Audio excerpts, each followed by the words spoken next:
My best friend disappeared 8 years ago. He just showed up at my door and told me why he had to run.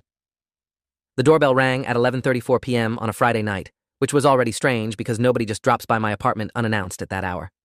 I was on my couch in sweatpants watching a documentary about deep-sea creatures, halfway through a bowl of microwave popcorn, when the sound cut through the narration about bioluminescent jellyfish. I paused the TV and sat there for a second, wondering if I'd imagined it. Then it rang again, longer this time, insistent. I walked to the door and looked through the peephole, and what I saw made my entire body go cold. Standing in the fluorescent hallway light was a man I hadn't seen in 8 years, a man I'd assumed was dead despite never finding a body, a man whose disappearance had derailed my entire senior year of college and left a wound that never fully healed. My best friend since 5th grade, the person who knew me better than anyone, was standing at my door looking thinner and older and somehow desperate. I yanked the door open so fast I nearly pulled it off the hinges. "Jordan?" I said, and my voice came out strangled. Jordan Reeves looked at me with eyes that had seen things I couldn't imagine and said 5 words that would shatter everything I thought I knew about his disappearance. "I'm sorry. They were going to kill me." I had been living a relatively normal life as a software engineer in Seattle for the past 3 years when Jordan appeared at my door like a ghost made flesh. After he vanished during our senior year at State University, I'd spent months consumed by the mystery, helping his parents search, talking to police, organizing volunteer search parties that combed through forests and ravines looking for any sign of him. Jordan had been my best friend since we were both 11 years old, when we'd bonded over a shared obsession with building elaborate Lego cities and a mutual hatred of gym class. We'd gone through middle school together, survived high school, and ended up at the same university because neither of us could imagine not having the other around. He was the kind of friend who knew my coffee order, who could finish my sentences, who had talked me through my worst breakups and celebrated my best achievements. When he disappeared without a trace in March of our senior year, leaving behind his car, his wallet, his phone, and absolutely no explanation, it destroyed something fundamental in how I understood the world. People didn't just vanish. Not people like Jordan, who was responsible and cautious and always texted back within minutes. The official investigation had gone nowhere. Detective Lawrence Huang, who'd been with the Missing Persons Unit for 14 years, had interviewed everyone Jordan knew, reviewed security footage from campus, traced his last known movements, and found nothing that explained where he'd gone or why. Jordan's last confirmed sighting was leaving the university library at 9:15 p.m. on a Wednesday night. His roommate said he never came home.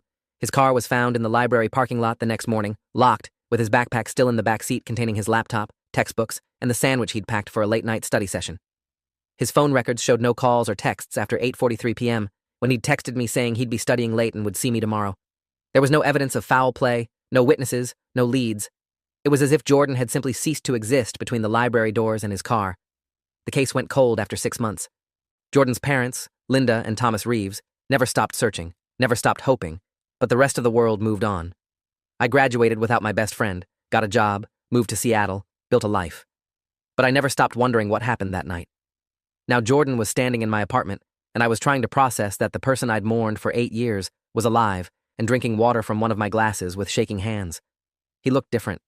He'd always been lean, but now he was thin in a way that suggested missed meals and chronic stress. His dark hair, which he'd kept short in college, was longer and shot through with premature gray at the temples. He had a scar above his left eyebrow that hadn't been there before, and his eyes had a haunted quality that made him look decades older than his 29 years. He was wearing jeans and a plain black hoodie, and he kept glancing at my window like he expected someone to be watching from outside. I sat across from him at my kitchen table and tried to figure out where to even begin. "You said someone was going to kill you," I finally said. "Who? Why? And why the hell didn't you tell anyone you were alive for 8 years? Jordan set down the water glass and looked at me with an expression that was equal parts guilt and fear.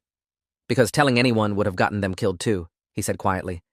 "The people who were after me, they had resources and connections I couldn't fight. Disappearing was the only way to protect everyone I loved.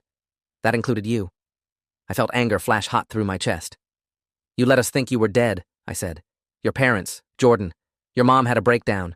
Your dad quit his job to search for you full-time. I watched them destroy themselves trying to find you." Jordan's face crumpled, and I could see genuine anguish there. "I know," he said, his voice breaking. "I know what I did to them. I think about it every single day. But if I'd stayed, if I'd told anyone what I'd discovered, they would have killed me, and then they would have killed anyone I'd told. I had to choose between breaking their hearts and getting them murdered. I chose the option where they stayed alive." "What did you discover?" I demanded. "What could possibly be worth this?" Jordan took a deep breath. "You remember Professor Whitmore?" My hands went still. Of course I remembered Professor Richard Whitmore. He'd been Jordan's academic advisor, a respected economics professor who'd taught at the university for 23 years. He'd won teaching awards, published extensively, and was beloved by students and faculty alike. He'd retired 2 years after Jordan disappeared and now lived somewhere in Florida, enjoying his pension and presumably his grandchildren. What about him? I asked carefully. Jordan pulled a flash drive from his pocket and set it on the table between us. 3 months before I disappeared, I was working as Professor Whitmore's research assistant, he said. I was helping him compile data for a paper on investment patterns in emerging markets. I had access to his university computer and his files. One night I was looking for a specific dataset, and I accidentally opened the wrong folder. What I found was evidence that Professor Whitmore was running an elaborate investment fraud scheme that had stolen approximately $8.3 million from investors over 15 years. My stomach dropped. That's impossible, I said. Professor Whitmore was one of the most respected people at the university. He gave lectures on ethics. Jordan's laugh was bitter. That's what made it work, he said. He used his reputation and his position to gain trust. He'd approach wealthy individuals, usually retirees or people who'd come into inheritances, and pitch them on exclusive investment opportunities. He'd show them fabricated returns, fake documentation, manufactured success stories. He'd convince dozens of people to give him their money, promising returns of 15 to 20% annually. But there were no actual investments. It was a Ponzi scheme. He was using new investor money to pay returns to old investors while pocketing the majority of the funds himself. The university salary was just his cover story. His real income was millions of dollars stolen from people who trusted him. I was trying to wrap my mind around this. You found evidence of this on his computer? Jordan nodded. Spreadsheets tracking every investor, every payment, every fabricated return. Bank account information for offshore accounts where he was hiding the money. Communications with co-conspirators who were helping him recruit new investors and create fake documentation.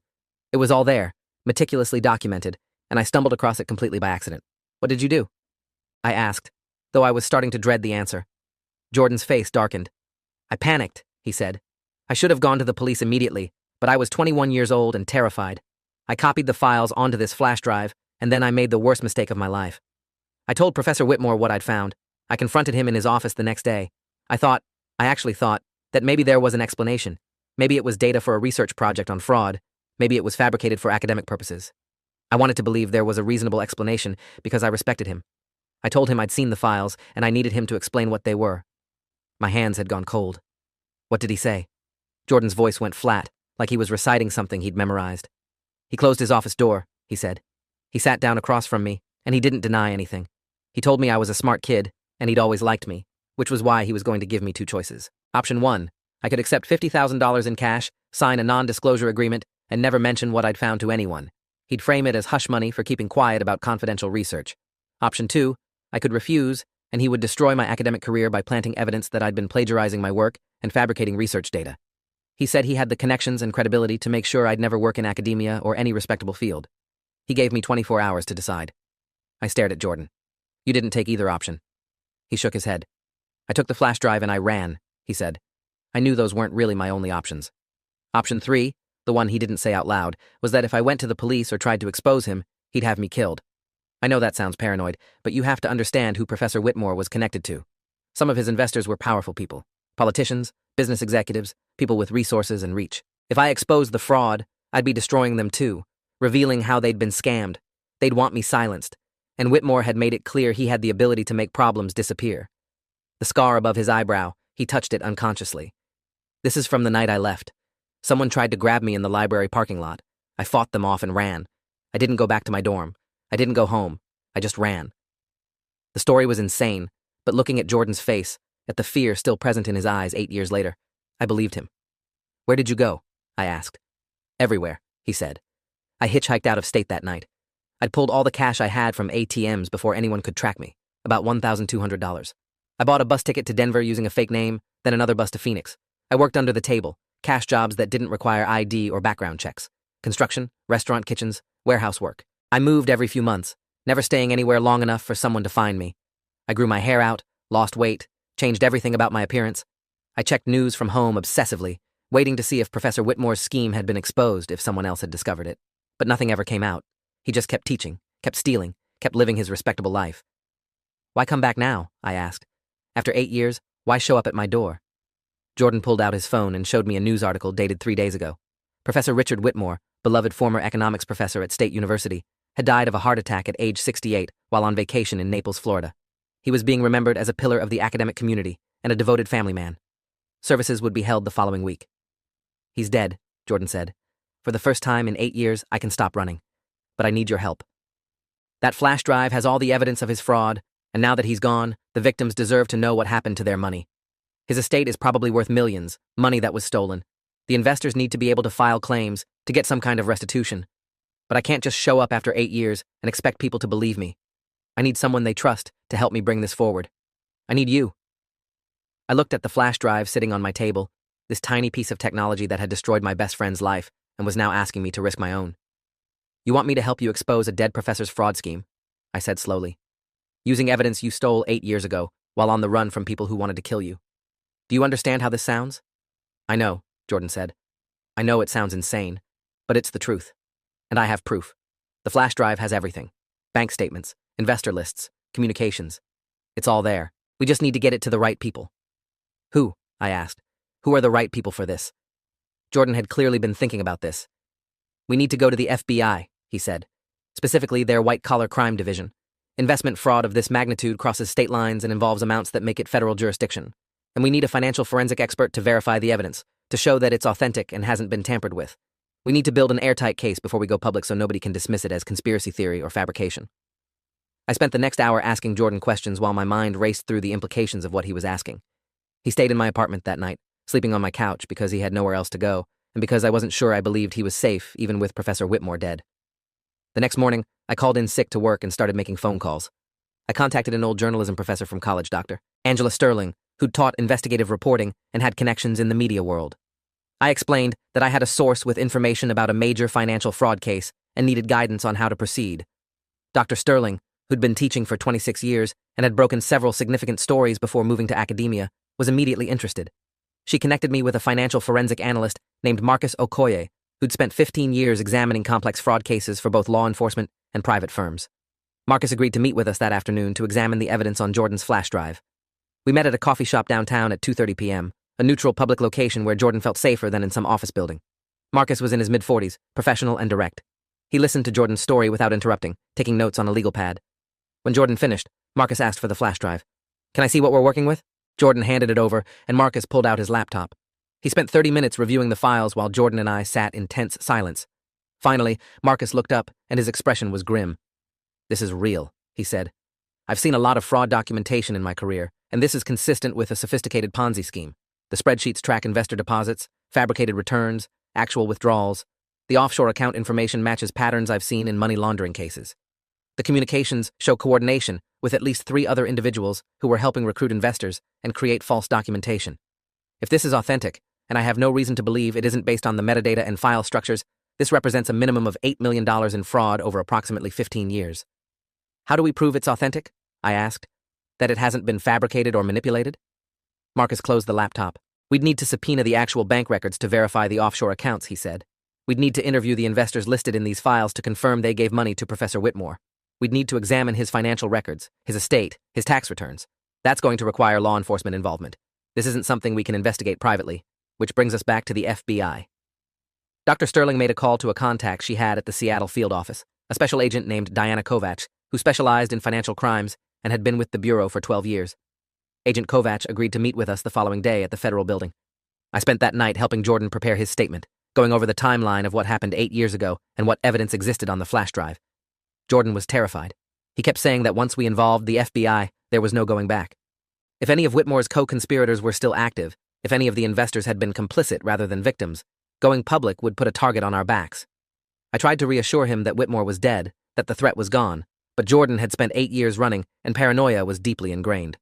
The meeting with Agent Kovacs was scheduled for 10 a.m. Monday morning. We arrived early and went through security, then were escorted to a conference room where Agent Kovacs was waiting with another agent she introduced as Special Agent Robert Chen from the Financial Crimes Unit. Jordan and I sat across from them, and for the first time in 8 years, my best friend told his story to law enforcement. Agent Kovacs recorded the interview while Agent Chen took notes. Jordan explained how he'd been Professor Whitmore's research assistant, how he'd accidentally discovered the fraud evidence, how Whitmore had threatened him, how someone had attacked him in the parking lot the night he ran. He described 8 years of living off the grid, moving constantly, working under fake names, afraid to contact anyone from his old life. When he finished, Agent Kovacs asked the critical question, "Do you still have the evidence?" Jordan handed over the flash drive. Agent Chen immediately took it to their technical team for analysis, while Agent Kovacs continued the interview. She asked detailed questions about Professor Whitmore's co-conspirators, about the investors Jordan remembered from the files, about the offshore accounts. She asked why Jordan had waited until now to come forward. Jordan explained about Whitmore's death, about feeling like the immediate threat was finally gone, about wanting the victims to have a chance at restitution. Agent Kovach's expression was neutral and professional, but I could see her wheels turning. "This is a significant allegation," she said carefully. "Professor Whitmore was a respected academic who's now deceased and can't defend himself. The evidence is 8 years old and obtained without authorization.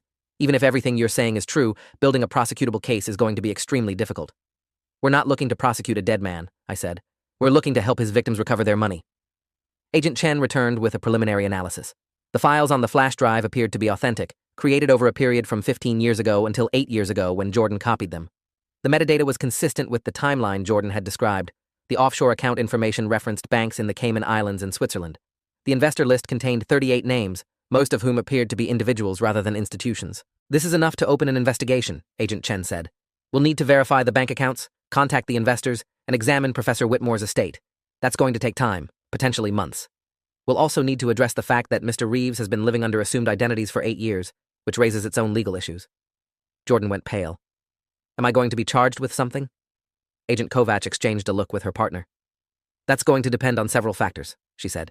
"You weren't using false identities to commit crimes or evade legitimate legal obligations. You were fleeing what you believed was a credible threat to your life. However, you did steal confidential files from a university computer, and you've been working illegally without proper documentation. Those are technically crimes, though given the circumstances, prosecution seems unlikely. The bigger issue is establishing your legal identity again after 8 years. You've been declared legally dead." That statement hung in the air. Jordan had been declared dead 3 years after his disappearance, after the mandatory waiting period and a court ruling based on the presumption that he died given the total lack of evidence he was alive. His parents had held a memorial service. There'd been a death certificate. In the eyes of the law, Jordan Reeves didn't exist anymore. "That's going to be complicated to reverse," Agent Kovach said. "You'll need to file a petition with the court to have the death declaration reversed. You'll need to prove your identity, explain where you've been, and work with Social Security to restore your legal status. None of that is going to be quick or easy. In the meantime, I'd recommend you contact your family and let them know you're alive before this becomes public." Jordan looked like he might be sick. "I can't," he said. "If I contact them before we expose the fraud, if word gets out that I'm alive before we secure the evidence and protect the investigation, Whitmore's co-conspirators might try to destroy records or silence witnesses. We need to move fast. How fast can you verify the evidence and secure the assets?" Agent Chen shook his head. "This isn't television," he said. "We're talking about international bank accounts, offshore holdings, estate law, interviews with potentially dozens of people. Even rushing, we're looking at weeks minimum before we have enough to move on anything. And that's assuming everything checks out and we can verify the fraud actually occurred." Jordan stood up abruptly. "Weeks? We don't have weeks. If anyone in Whitmore's network realizes I'm alive and talking to the FBI, they'll disappear anything that can tie them to the fraud. We need to freeze the assets now. We need to contact the investors now. We need to move before they do." Agent Kovach's voice was firm. "Mr. Reeves, I understand your urgency, but we have to follow procedure. We can't freeze assets without evidence. We can't contact investors without confirming the fraud. We can't move forward based solely on your testimony and a flash drive that may or may not be admissible in court given how it was obtained. We need to do this right, or the whole case falls apart. Sit down and let us do our jobs." Jordan sat back down, but I could see he was struggling. 8 years of running had left him with a deep distrust of systems and processes. He'd survived by being proactive, by moving faster than the threats chasing him. Now he was being asked to sit still and wait while federal bureaucracy slowly ground forward. I put my hand on his shoulder. "We'll figure this out," I said. "We've made it this far." The investigation moved slowly, exactly as Agent Chen had warned. Over the next 3 weeks, the FBI worked to verify the information on Jordan's flash drive. They subpoenaed records from the banks in the Cayman Islands and Switzerland. They began quietly contacting the investors listed in the files, interviewing them about their relationships with Professor Whitmore and their investments. They examined Whitmore's estate, which was being processed through probate in Florida. What they found confirmed everything Jordan had said. The offshore accounts existed and contained approximately $6.2 million in assets. 23 of the 38 investors on the list confirmed they'd given money to Professor Whitmore for investment opportunities that had never materialized. The estate inventory showed assets worth approximately $3.8 million beyond what Whitmore should have been able to accumulate on a professor's salary. The communications on the flash drive matched up with testimony from 2 of Whitmore's former associates, both of whom agreed to cooperate with the investigation in exchange for immunity deals. The fraud was real, extensive, and had been operating exactly as Jordan had described. But with Whitmore dead, there was nobody to prosecute. The FBI's investigation shifted focus to his co-conspirators and to the process of recovering assets for the victims. Jordan stayed with me during this period, essentially hiding in my apartment while the investigation progressed. He was paranoid about being seen in public, convinced that someone from Whitmore's network would recognize him. I took time off work to help him navigate the process of legally resurrecting himself. We hired an attorney, Patricia Moreno, who specialized in identity and estate law and had been practicing for 18 years. Patricia filed a petition with the court to have Jordan's death declaration reversed, a complex legal process that required extensive documentation and testimony. The hearing was scheduled for 6 weeks after our initial FBI meeting. In the meantime, the media got wind of the story. Someone, probably one of the investors who'd been interviewed, talked to a reporter. The headlines started appearing. Deceased professor allegedly ran $8 million investment fraud, and beloved educator's secret life as con artist exposed. The story went viral locally, then nationally. Professor Whitmore's reputation was destroyed posthumously. His family issued statements denying the allegations and defending his character. His former university launched an internal investigation. And Jordan's name started appearing in the coverage, first as an anonymous source, then as the research assistant who'd discovered the fraud and disappeared 8 years ago. That was when things got dangerous again. 3 days after Jordan's identity became public in connection with the fraud investigation, someone broke into my apartment building and tried to force open my door at 3:15 a.m. The building's security cameras caught footage of 2 men in dark clothing attempting to break the lock. I'd called 911 immediately, and they'd fled before police arrived, but the message was clear. Someone wanted Jordan silenced, even now, even with Whitmore dead and the investigation already underway. Agent Kovac assigned protective detail after that. 2 federal agents stationed outside my apartment building, watching for threats. Jordan wanted to run again. His instinct after 8 years was to disappear, to find safety in anonymity. But I convinced him to stay. We'd come too far. The evidence was secured, the investigation was progressing, and running now would accomplish nothing except letting the co-conspirators escape justice. The court hearing to reverse Jordan's death declaration happened on a Thursday morning. The courtroom was packed with media, curious onlookers, and several of Whitmore's fraud victims who wanted to see the person who'd exposed the scheme. Jordan testified about his disappearance, about finding the evidence, about 8 years in hiding. His parents were there, seeing their son alive for the first time in 8 years. His mother sobbed through the entire proceeding. The judge, Honorable Diane Nakamura, who'd been on the bench for 21 years, listened to all the testimony and reviewed the evidence. Then she made her ruling. "Mr. Reeves," she said, looking at Jordan directly, "what you did 8 years ago, running instead of going to proper authorities, caused immeasurable pain to your family and complicated what could have been a straightforward fraud investigation. However, given the credible threats to your life and the subsequent validation of your evidence, this court finds sufficient grounds to reverse the declaration of death. You are hereby legally alive again. Welcome back." The courtroom erupted. Jordan's parents pushed through the crowd to reach him, and I watched my best friend embrace his mother and father for the first time since he was 21 years old. It was cathartic and heartbreaking and beautiful all at once. The FBI's investigation concluded 2 months later. They'd identified 3 of Professor Whitmore's co-conspirators who'd helped recruit investors and create fraudulent documentation. All 3 were charged with conspiracy to commit wire fraud and money laundering. The offshore accounts were frozen, and the assets were placed in receivership pending distribution to the victims. Whitmore's estate was successfully challenged in probate court, with victims filing claims against it for restitution. In total, approximately $9.6 million in assets were recovered and would be distributed to the 38 investors who'd been defrauded. It wasn't everything they'd lost, but it was something. The co-conspirators took plea deals rather than go to trial. They received sentences ranging from 18 months to 5 years in federal prison. The media coverage of the case was extensive. Jordan became a reluctant hero, the person who'd sacrificed 8 years of his life to protect evidence that ultimately brought justice to fraud victims. He hated the attention. He'd spent so long trying to be invisible that being thrust into the public eye felt like torture. But he did interviews, told his story, helped the victims understand what had happened to their money. Professor Whitmore's reputation was permanently destroyed. The university removed his name from an endowed scholarship. His published work was scrutinized, and several papers were retracted for data fabrication. His family struggled with the revelation that the man they'd known had been living a double life as a fraudster. Jordan went through intensive therapy to deal with the trauma of 8 years in hiding. His therapist, Dr. Yolanda Baptiste, who'd specialized in PTSD and complex trauma for 19 years, helped him process the paranoia, the isolation, and the guilt of what he'd put his family through. It was slow progress.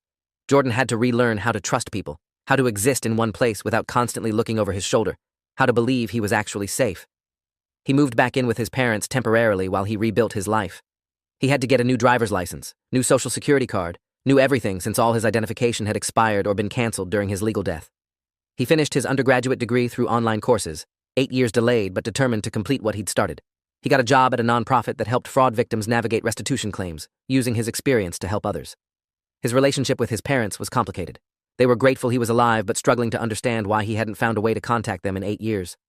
Jordan tried to explain the fear, the certainty that contacting them would put them in danger, but it was hard for them to accept. They'd lost 8 years with their son because he'd been trying to protect them. The math didn't add up emotionally, even if it made logical sense. My friendship with Jordan slowly rebuilt itself, though it was different now. We'd both changed in 8 years. I wasn't the college kid he'd left behind, and he wasn't the optimistic 21-year-old who'd accidentally stumbled onto a fraud scheme. We had to relearn each other, figure out how to be friends again when so much had changed.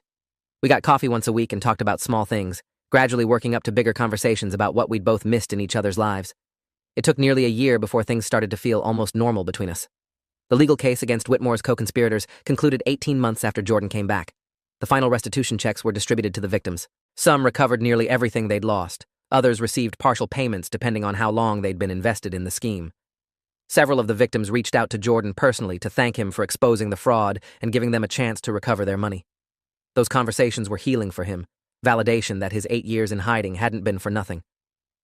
3 years after Jordan reappeared at my door, we went back to State University together for the first time since he'd disappeared. The campus had changed, new buildings and renovated spaces, but enough remained the same that it felt like walking through a memory. We stood outside the library where Jordan had last been seen 8 years earlier, where someone had tried to grab him in the parking lot and set him running. "You know what's strange?" Jordan said, looking at the building. "I spent 8 years thinking about this place, about this moment when everything fell apart. And now being here, it just looks like a library, just a normal building where normal students study." We walked across campus to the economics building where Professor Whitmore had once had his office. It was occupied by a different professor now, someone who'd never known Whitmore, who'd only heard the stories about the fraud and the research assistant who'd disappeared. The university had installed a plaque in the building lobby acknowledging the fraud victims and committing to higher ethical standards and oversight. It felt inadequate somehow, a small brass rectangle trying to memorialize something much larger and more complex. But it was something. Jordan had been legally alive again for 3 years when he met someone. A woman named Claire Ashford who worked at the nonprofit with him, who knew his whole story and didn't see him as broken or damaged or defined by what had happened. They started dating cautiously, Jordan still working through trust issues, and Claire patient enough to let him move at his own pace. I met her at a dinner Jordan organized, the first time he'd felt comfortable enough to introduce someone to his old life. She was kind and grounded, and exactly what he needed. They got engaged a year later. Jordan asked me to be his best man, the same role I would have had 8 years ago if his life hadn't been derailed. The wedding was small, mostly family and close friends. Jordan's parents were there, looking older but genuinely happy for the first time since their son had returned. Some of the fraud victims attended, people who'd become friends with Jordan during the restitution process. It was a celebration not just of Jordan and Claire, but of survival, of justice, of the possibility of building something new after everything had fallen apart. I gave a speech at the reception about friendship and resilience, and the strange ways life breaks us and puts us back together differently. I talked about the night Jordan showed up at my door, about believing him when his story sounded impossible, about choosing to help even when it meant risk. I said that real friendship meant showing up for each other even when 8 years and a fraud scheme and federal investigations stood between you. People cried, including Jordan. After the wedding, Jordan and Claire moved to Portland for a fresh start, away from all the places that carried memories of the fraud and the disappearance.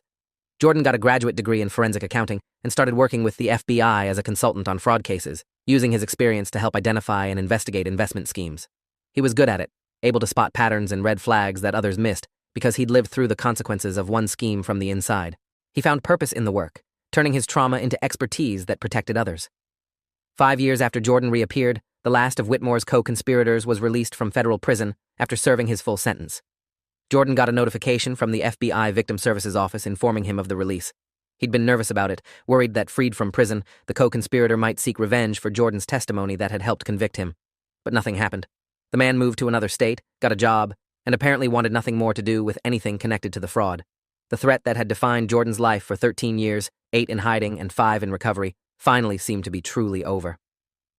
I visited Jordan and Claire in Portland on the 7th anniversary of the night he'd shown up at my door.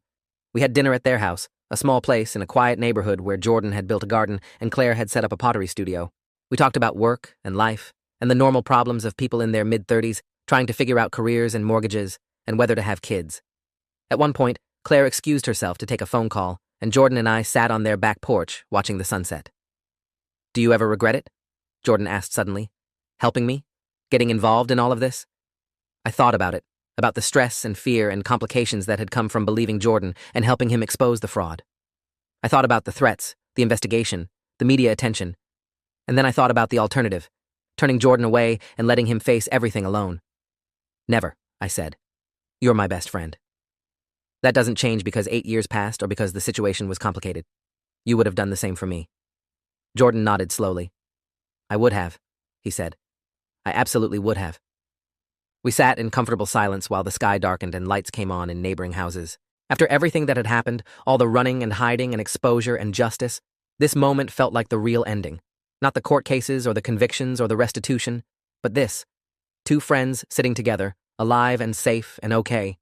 If you made it this far, hit like, you've earned it.